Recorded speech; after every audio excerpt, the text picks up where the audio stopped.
Hi friends, welcome to my channel. ఈరోజు మనమైతే వరంగల్లోని V2 shopping మాల్కి వెళ్తున్నాం. చూడండి ఫ్రెండ్స్,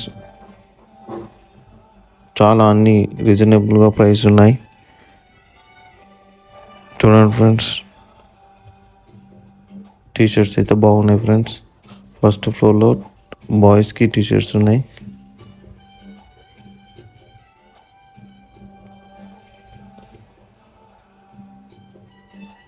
చాలా నైస్, వెరీ నైస్ ఉన్నాయి. చాలా చూసినాం. చూస్తాం ఫ్రెండ్స్, చాలా ఇవి ఉన్నాయి. ఇవైతే బాగున్నాయి ఫ్రెండ్స్. చాలా 175 రూపీస్కి ఈచ్ వన్. చాలా బాగున్నాయి. అండ్ ఈ టీషర్ట్ అయితే 350. ఇప్పుడు చాలా ట్రెండ్ అవుతుంది. ఇది ఓన్లీ 100 రూపీసే ఫ్రెండ్స్. పర్ఫ్యూమ్స్ అండ్ క్లాత్స్ అన్నీ ఉన్నాయి. హార్పిక్ ఉన్నది, చాలా ఉన్నాయి ఫ్రెండ్స్. ఇక్కడ క్లాత్స్ అన్నీ ఉన్నాయి. ఏం కొనుక్కోలే, పోతున్నాం. బాయ్, సబ్స్క్రైబ్ చేసుకోండి ఫ్రెండ్స్. బాయ్.